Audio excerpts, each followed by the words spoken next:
Gravissimo infortunio sul lavoro a Spineda di Riese Pio X, un corriere 21enne travolto da un'auto la vigilia di Natale mentre attraversa la strada.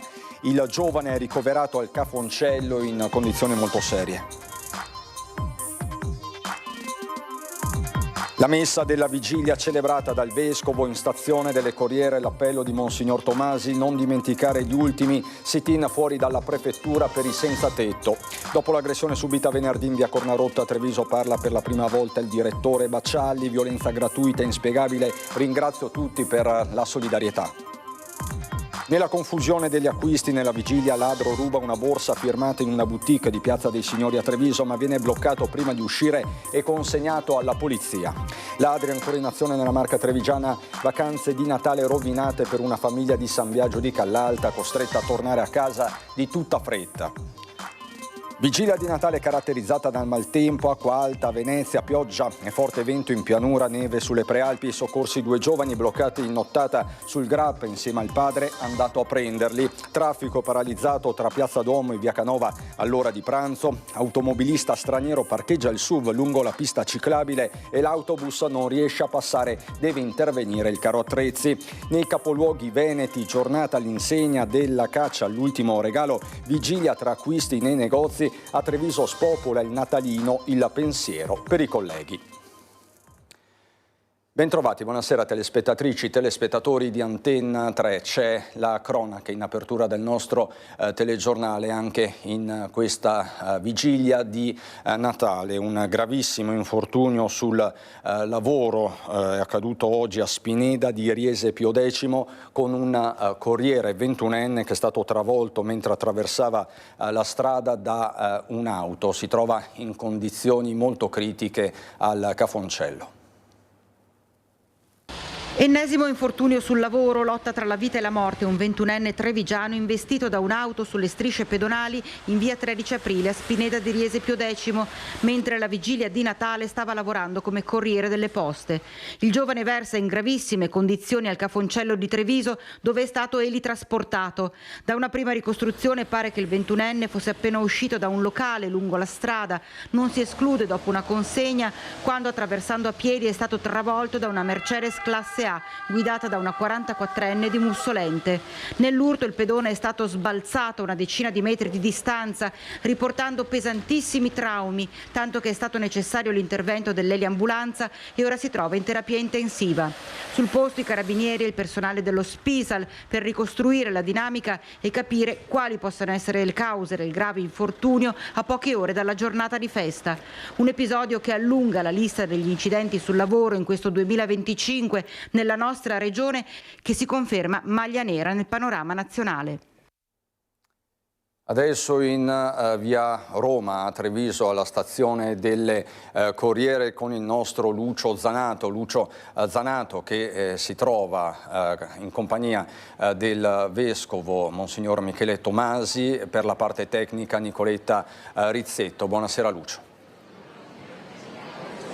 Buonasera Cristian, buonasera ai telespettatori di Antenna 3. Sì, siamo lungo Sile Mattei, siamo a quello che tutti conoscono come la stazione della Siamici, insomma la stazione della MOM, e anche quest'anno il Vescovo ha voluto celebrare la messa qui per essere insieme, anche insieme agli ultimi. Tanto vero che poi lei cenerà questa sera con gli ultimi di Sant'Egidio al seminario.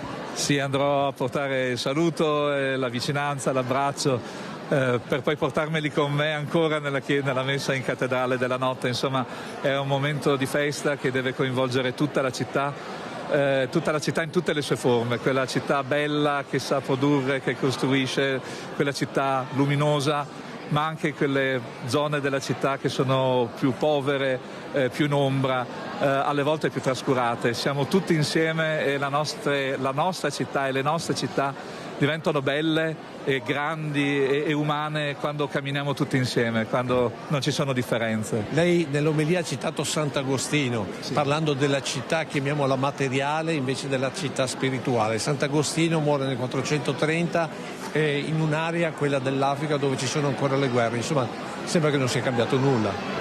Non è cambiato nulla, probabilmente. Erano tempi bui anche quelli, sono per molti aspetti tempi bui anche quelli di oggi. Ma non cambia neanche la speranza e l'amore, non cambiano tutte le cose belle che ci sono.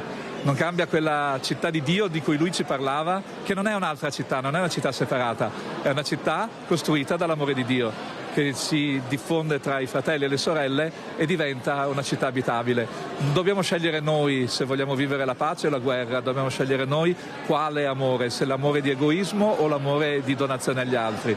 Noi siamo chiamati qui e tanta gente che sarà qui questa sera ha detto ancora una volta che vuole scegliere l'amore di Dio. Senta, non le chiedo il discorso alla luna di Papa Giovanni XXIII, però questa sera che messaggio vuol dare ai nostri cittadini che la stanno seguendo? Che la speranza del Signore è più forte di ogni altra questione, di ogni problema, perché Lui ha vinto la morte e entrando nella nostra vita come quel bambino che mettiamo anche nei nostri presepi è veramente quello che trasforma la nostra vita. Non dobbiamo avere paura, è più forte l'amore, è più forte quello che ci lega, è più forte quello che possiamo costruire insieme.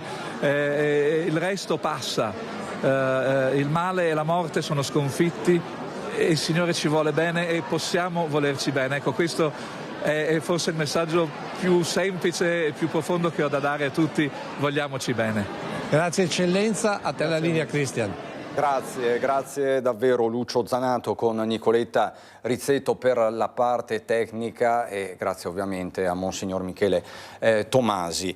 Saranno celebrati martedì pomeriggio nella chiesa parrocchiale di Dossoni i funerali di Alberto Zappolla, l'infermiere del SUEM 118 morto ieri pomeriggio alla centrale operativa di Treviso Emergenza nella cittadella sanitaria del Cafoncello poco dopo essere entrato in turno. 58 anni, ne avrebbe compiuti 59 domani, giorno di Natale. Zappolla lascia la moglie Teresa e il fratello Francesco. La mamma Bianca Casagrande, storica gestrice del chiosco di Piazzale Pistoia, era mancata 2 anni fa. Le esequie martedì alle 15, il rosario lunedì alle 18:30 sempre ad Ossonna. Nell'epigrafe i familiari ne hanno ricordato bontà, onestà e amore per le cose semplici. Dopo l'aggressione di cui tutti hanno parlato, subita venerdì in via Cornarotta a Treviso, parla per la prima volta il nostro direttore, il direttore di Media Nord-Est Luigi Baccialli. Violenza gratuita e inspiegabile, ringrazio tutti per la solidarietà, ha detto ieri sera nel corso della nostra trasmissione. Ringa.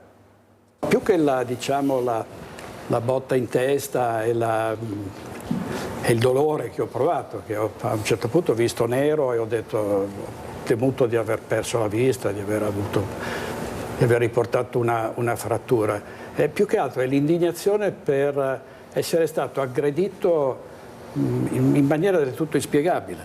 Cioè io ero con i miei 2 cani, ho superato questa soglia, questo uscio in via Cornarotta, sono stato a un certo punto superato da un signore in bicicletta che mi ha sbarrato la strada senza neanche guardarmi, guardava da un'altra parte, ha detto guardi che i suoi cani hanno urinato davanti alla mia porta. Ho detto scusi, mi scuso, non me ne sono accorto ed è la verità. Scusatomi con questo signore, ho fatto i 3 metri che mi separavano dal suo portone, ho spruzzato l'acqua come prevede il regolamento comunale di Treviso e improvvisamente di fianco, quindi senza neanche che io potessi in qualche modo reagire, quest'uomo mi ha preso e mi ha schiantato contro il muro spingendomi con la testa.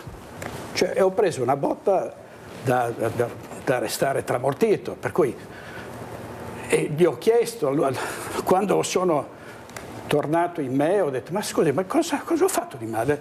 Ho rimediato un errore. È una violenza gratuita e improvvisa, non può finire a taralluce e vino questa vicenda, perché sarebbe completamente incoerente con quello che è il nostro lavoro e con le cose che normalmente diciamo in questi casi. Ripeto, il mio è un caso ridicolo rispetto a fatti che purtroppo dobbiamo raccontare di cronaca nera, raccapriccianti, però è pur sempre l'aggressione a una persona inerme. Io ho accettato il tuo invito stasera soprattutto per ringraziare tutti coloro che mi hanno mandato messaggi di grande affetto, di solidarietà e davvero sono rimasto sorpreso. Rimaniamo in centro a Treviso per un fatto capitato poche ore fa nel pomeriggio in un centro popolato di turisti, visitatori, persone alle prese con l'ultimo regalo. Vi raccontiamo un colpo al negozio Lenoir. Siamo in piazza Indipendenza, il ladro ha arraffato di tutto e poi ha tentato la fuga, ma è stato bloccato dentro il locale fino all'arrivo della polizia. Per questo è stato denunciato un cittadino ghanese di 31 anni.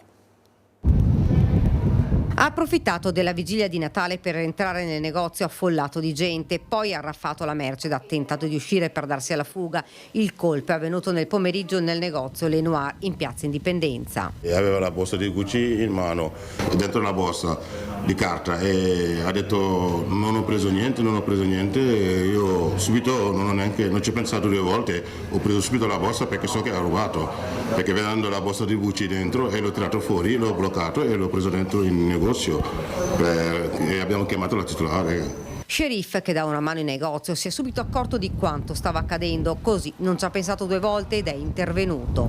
Il negozio era stato già visitato dai ladri in passato, soddisfatta la titolare dell'esercizio pubblico. Grazie all'attenzione e allo spirito di osservazione dei nostri addetti alle vendite, dei nostri venditori, è che sono talmente veloci queste persone che addocchiano l'oggetto desiderato e in un secondo appena si attendono la distrazione dell'addetto alle vendite e si mettono dentro la borsa. Ad allarmare clienti, dipendenti e titolari il suono dell'antitaccheggio quando il ladro ha tentato di uscire. Una volta che hanno sentito il bip, la venditrice ha detto scusi, cosa c'è dentro la sua borsa, perché si era accorta che ne mancava una dall'esposizione e la persona ha detto no, non c'è niente e è uscito di corsa e loro l'hanno inseguito e l'hanno bloccato. Immediata la chiamata alla polizia. Come abbiamo avvisato sono arrivati in pochi minuti. La persona è stata presa, è stato fermato e portato in questura. Ladri non solo in centro a Treviso, ma in tutta la Marca trevigiana, da Bibano di Godega, di Sant'Urbano a Mogliano Veneto, passando per San Biagio di Callalta, uno dei territori più colpiti. Vacanze di Natale rovinate per una famiglia che è stata costretta a ritornare a casa di tutta fretta.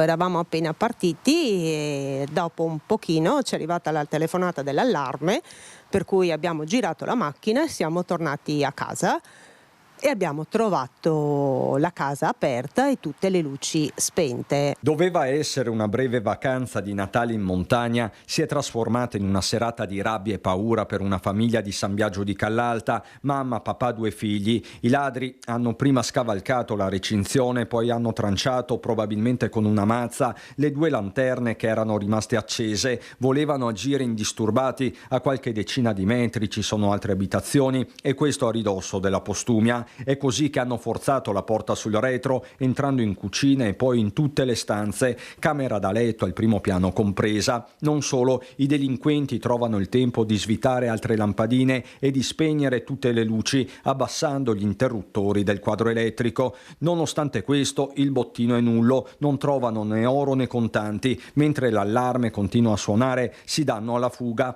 Restano i danni e un sospetto, quello che i malviventi siano entrati in azione dopo aver visto l'auto lasciare l'abitazione. Forse avevano visto la famiglia caricare i bagagli in macchina nel corso del pomeriggio. Non so se ci abbiano sorvegliato prima, non so se abbiano visto la macchina, non lo so. Fatto sta che insomma adesso starò molto attenta, ho paura anche di andare a fare la spesa.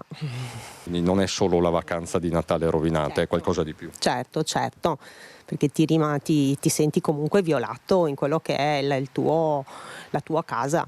Stato d'animo comune a San Biagio, nel mirino da settimane dei ladri da Cavrier a Rovarè, con il sindaco che parla di controlli potenziati sia da parte di carabinieri che polizia locale. Altri investimenti li stiamo facendo proprio sulla videosorveglianza, abbiamo appena implementato con 2 videocamere e all'inizio del nuovo anno ce ne saranno ulteriori 2, questo per cercare per quanto possibile di andare a prevenire tutto questo disagio che le nostre comunità stanno affrontando. Segnalazioni si susseguono in tutta la Marca, da Bibano di Godega, oggetto di un raid, a Mogliano Veneto, dove in via Parini 3 soggetti, dopo aver scavalcato la recinzione di una casa, sono stati messi in fuga da alcuni vicini mentre stavano tentando di scassinare il portoncino d'ingresso. L'abitazione, ben tenuta, è però disabitata da qualche anno, da quando la proprietaria si trova in una struttura per anziani. Per tutti le indicazioni sono quelle di sempre. Mantenere la calma e di ancora una volta cercare proprio di fare squadra comune e usare la chat di controllo del vicinato, che abbiamo visto che in tante occasioni è servita proprio per cercare di spargere la notizia e quindi ancora una volta per quanto possibile provare a mettere in fuga i ladri.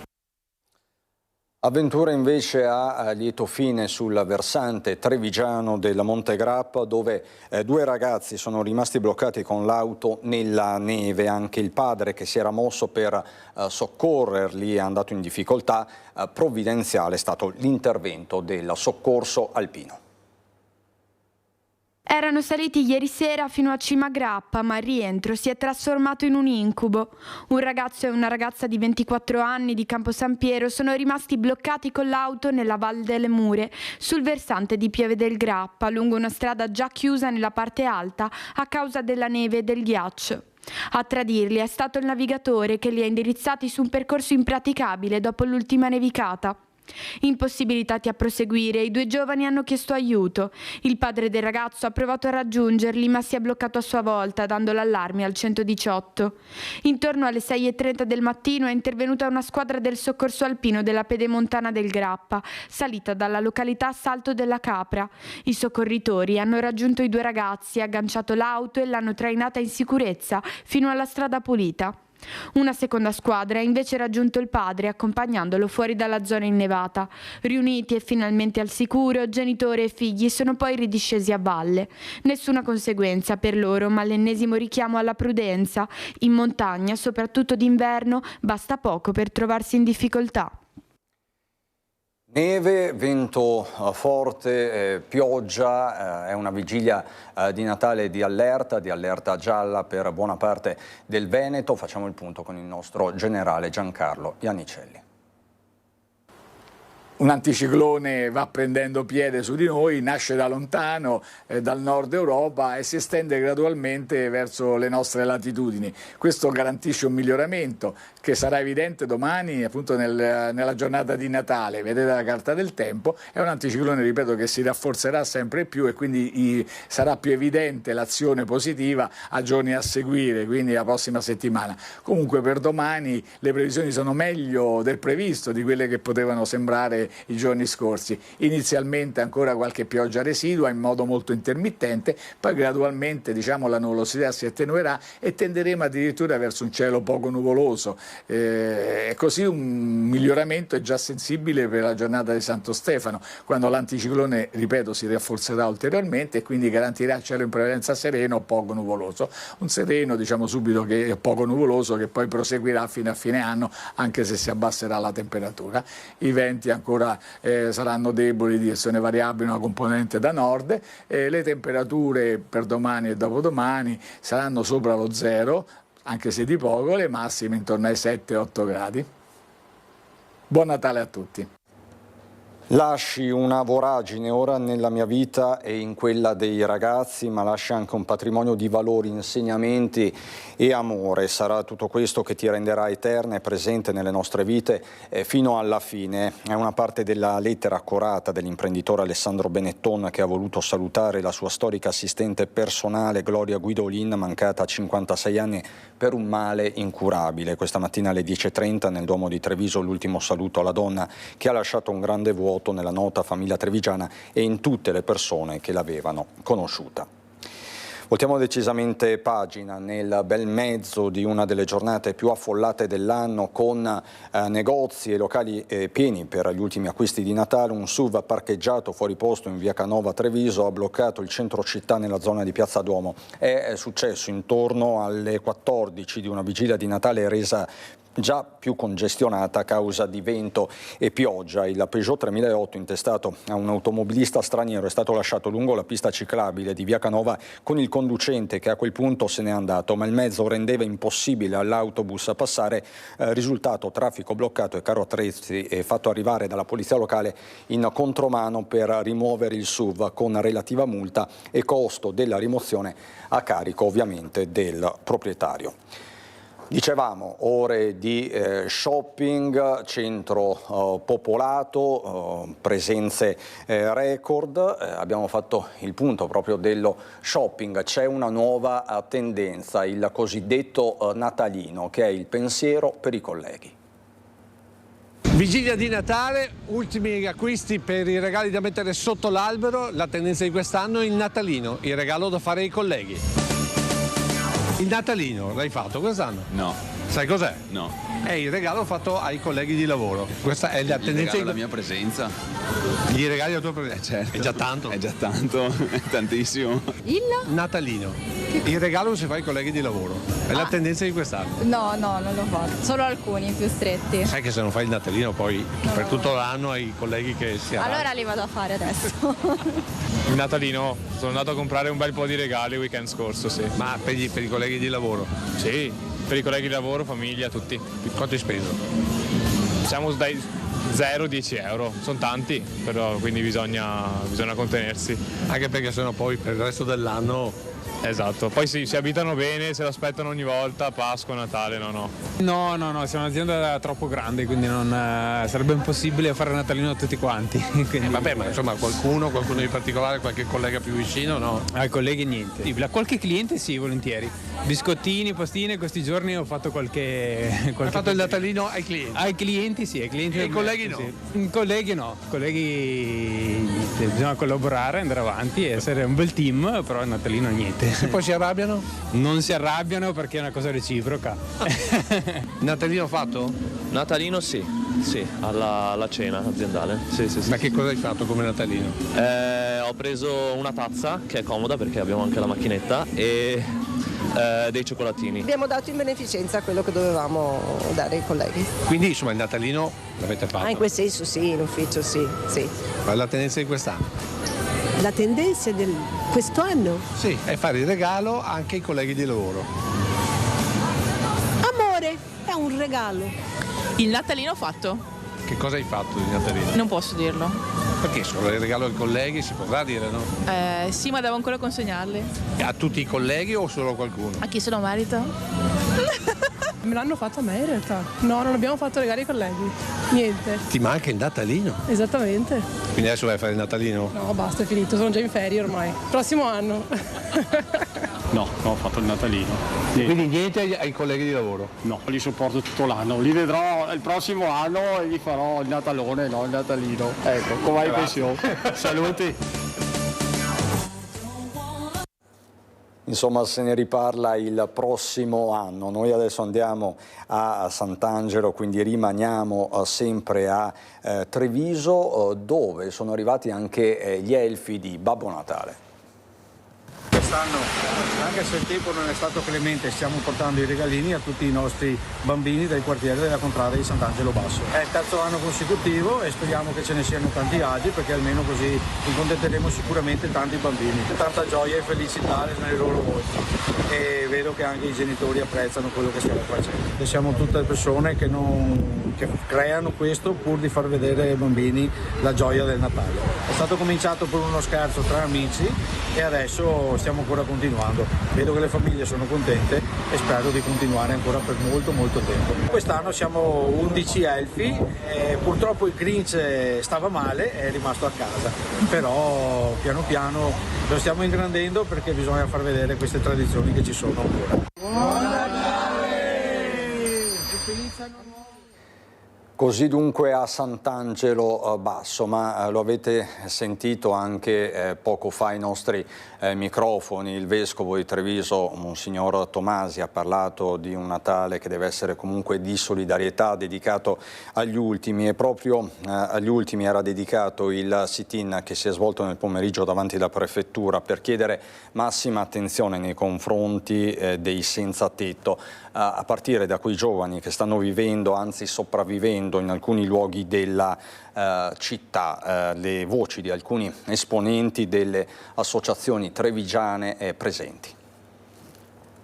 Ci sentiamo in dovere in questo giorno particolare di richiamare l'attenzione sul problema di tutte quelle persone che non hanno un posto dove dormire. Solo al Parco dal Negro sono più di una trentina. Capiamo che sono state già fatte delle cose a Treviso importanti, nessuno le nega, nessuno critica nessuno, però sono sempre là e anche stanotte saranno là, domani saranno là. Facciamo un appello perché almeno per l'emergenza freddo ci possano essere qualcosa che viene incontro a questa grave emergenza umanitaria.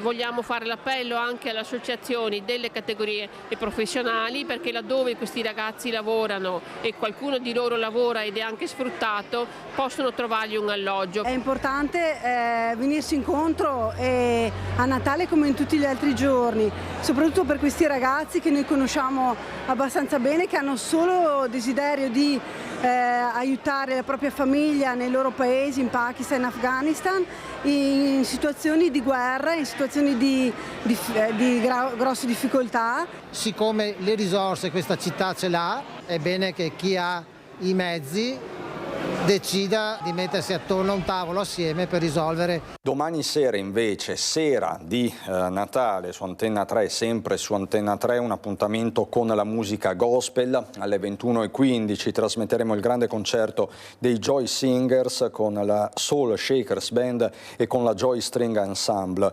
Musica, voci, atmosfera per vivere insieme la magia delle feste. E Babbo Natale è arrivato anche al banco solidale della nostra Mirella Tuzzato, l'associazione Veneti Schiacciati dalla crisi, sempre vicina a chi soffre, alle fragilità, agli ultimi, così li ha definiti appunto il vescovo di Treviso, Monsignor Tomasi. Al banco solidale di Mirella Tuzzato è stata una vigilia di solidarietà, consegnate tante borse della spesa e c'è stata anche una lotteria. A gestire questa lotteria proprio Babbo Natale. Intanto tanti auguri di buone feste. Grazie e mille. a nome mia e a nome di Rete Veneta e di tutti gli ascoltatori di Rete Veneta desideriamo farti un piccolo regalo. I regali sono tanti però, e come facciamo a dartene uno? Sul pescare. Scegliamo un numero e vediamo se siamo fortunati, va bene? Prendiamo. 45. Andiamo a vedere allora i 45. È stata una mattinata interessante, sono venute molte persone, tutti molto contenti, e devo dire che grazie proprio a voi ascoltatori di Rete Veneta siamo riusciti a portare un po' di gioia, un po' di allegria in molte famiglie che purtroppo hanno anche molti problemi nell'arco dell'anno, e noi con questo centro solidale che seguiamo molti di questi casi e oggi in particolare stiamo cercando di sollevare un po' questo loro momento difficile. Abbiamo una bella borsa della spesa, adesso ve la leggo così vedete.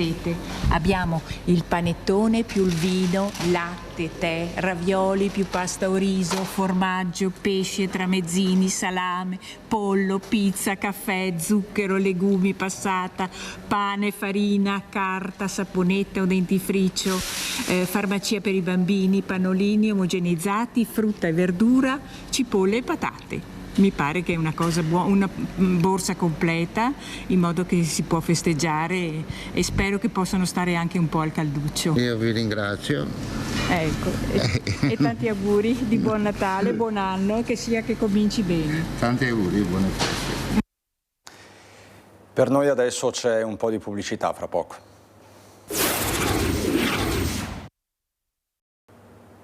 Di nuovo in diretta con l'informazione di Antenna 3 e noi adesso andiamo a Belluno.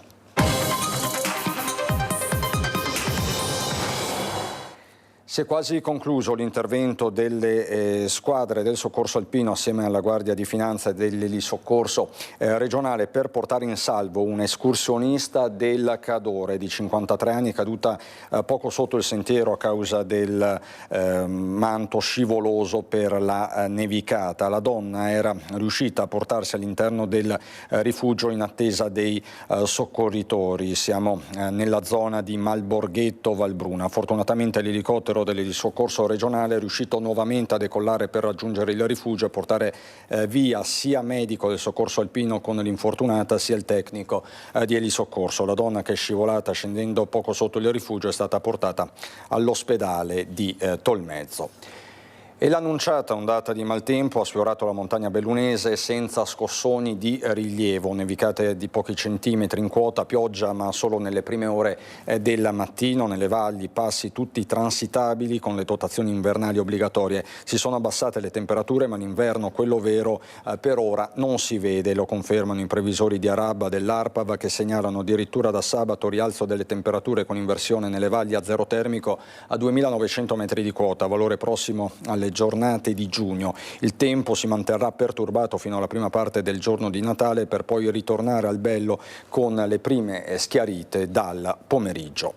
Vigilia di Natale contrassegnata quindi da tempo grigio che ha scoraggiato la corsa all'ultimo acquisto. Tuttavia nel salotto buono di Belluno, come ci raccontano Tiziana Bolognani e Stefano Bozzi, non è mancato il solito via vai soprattutto ai mercatini.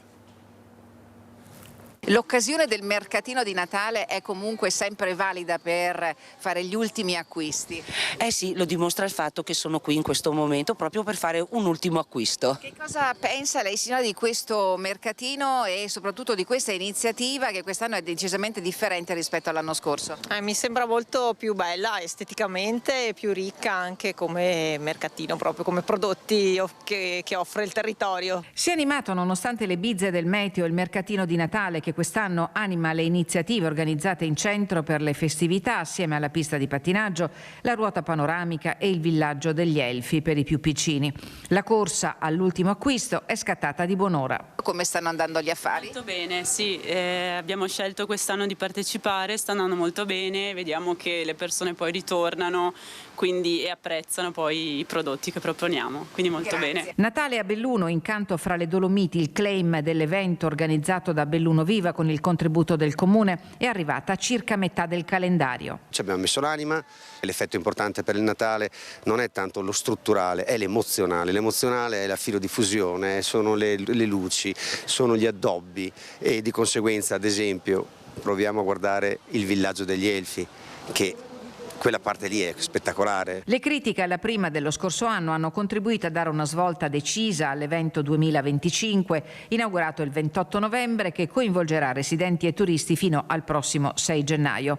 Programma variegato, pensato per un pubblico eterogeneo di visitatori che alterna musica dal vivo, spettacoli e animazione, dettagliati nel sito natalebelluno.it e sui canali social dedicati. Servizi Integrati Bellunesi approva il piano industriale 2026-2028 e il bilancio previsionale 2026. La decisione è arrivata al termine dell'Assemblea dei Soci che si è svolta a Villa Carpenada. Il presidente Attilio Sommavilla ha annunciato un 2025 da record, 28 milioni di euro di investimenti realizzati, il valore più alto mai raggiunto dalla società nata dalla fusione di BIM GSP e BIM Infrastrutture. Per fine anno sono attesi ricavi per 41 milioni con un utile netto di 1.400.000 euro, un patrimonio che supera i 110 milioni di euro. Nel triennio 2026-2028 SIB investirà complessivamente 109 milioni nel servizio idrico integrato con interventi su reti, depurazione e riduzione delle perdite anche in vista delle Olimpiadi di Milano Cortina 2026. La pagina economica, il bilancio degli artigiani bellunesi della Confartigianato, istituzioni e rappresentanti del mondo produttivo si sono confrontati su passaggio generazionale, spopolamento e sviluppo della montagna. Fare il punto sul presente per progettare il futuro dell'artigianato bellunese che non si arrende e rilancia sui temi del passaggio generazionale della tenuta economica e sociale della montagna. All'Assemblea dei soci di Confartigianato Belluno è stata presentata l'analisi realizzata dall'Ufficio Studi della CGA di Mestre. Dal 2007 al 2024 il PIL bellunese cresce in linea con le province venete più forti, trainato dall'export che vale quasi la metà del PIL. Restano però criticità importanti: il calo demografico, l'invecchiamento della popolazione e un saldo negativo tra imprese cessate e nuove iscrizioni, nonostante un segnale di ripresa nel 2024. È importantissimo fare proprio un check, una fotografia su quelli che sono i numeri, per poter poi da questi fare delle progettualità concrete, cioè da rimboccarsi le maniche, fare progetti e lavorare, ma soprattutto lavorare insieme con obiettivi comuni. Tra tradizione e innovazione occorre trovare l'equilibrio giusto, ha detto la Presidente Scalzanella. In provincia di Belluno le imprese artigiane sono oltre 4.300, quasi il 34% del totale, ma più della metà degli imprenditori ha più di 50 anni. Il passaggio generazionale diventa quindi una sfida decisiva per contrastare lo spopolamento. All'Assemblea il neo-assessore regionale alla montagna Dario Bond ha posto l'attenzione sui vincoli del territorio e ha spronato a lavorare partendo proprio dall'analisi di CGA. Mettiamoci al lavoro e cerchiamo di capire dove possiamo dare fiducia, dove possiamo dare garanzie, dove possiamo togliere anche dei pesi dal punto di vista del gravame amministrativo, e dopo anche dire dove possiamo in qualche maniera creare nuova occupazione e nuove imprese. L'Assemblea ha rilanciato il ruolo di Confartigianato come ponte tra imprese e istituzioni per costruire un futuro possibile per l'economia e l'identità della montagna bellunese. Collegato da remoto il senatore Luca De Carlo, che ha ribadito l'impegno del governo sul fronte normativo. Con la revisione e con la richiesta di una legge quadro che parte proprio da un'iniziativa nostra al Senato, nella mia commissione con un mio emendamento, e che porterà gli artigiani ad avere nuovi strumenti per affrontare tempi che cambiano, ma con la stessa straordinaria capacità di trasformare in cose concrete la straordinaria capacità di fare innovazione e tradizione. Non ho ulteriori aggiornamenti da darvi né da Belluno né dalla Marca trevigiana. Non ci resta che farci gli auguri per un sereno Natale da parte di tutta la redazione di Antenna 3, giornalisti, tecnici, operatori. Davvero una buona festività. Noi chiaramente saremo sempre in diretta con i nostri telegiornali e ci facciamo gli auguri al solito modo, mostrandovi i vostri presepi, le vostre natività. Questa sera, vigilia di Natale, i presepi della famiglia Comarina, Celestino e Sara di Treville, siamo a Castelfranco Veneto, Matteo Cais di Codogné, Sara, Alex, Riccardo Rizzotto da Cavaso del Tomba, famiglia Marianna di Roncade, Marco Gagliazzo di Frescada, Preganziola, Nicola Cendron di Treviso e la parrocchia, i volontari della parrocchia di San Giorgio di Quinto di Treviso. Davvero buon Natale, buona vigilia da parte di tutti noi e buona serata.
La parrocchia di San Giorgio a Quinto di Treviso raffigura nel presepe di quest'anno una tipica casa contadina del paese, radice e legame profondo con la terra ed i frutti che sa donare, rappresentati dal radicchio e dall'uva. Nel celebrare gli 800 anni dal Cantico delle Creature ed ispirandoci alle lodi di San Francesco, rendiamo omaggio alla semplicità francescana rappresentando le nostre campagne e la fecondità del creato. Una collaborazione armoniosa con l'uomo nel mistero della nascita di Gesù. Un invito a riscoprire che tutto è dono. Vi auguriamo buone feste.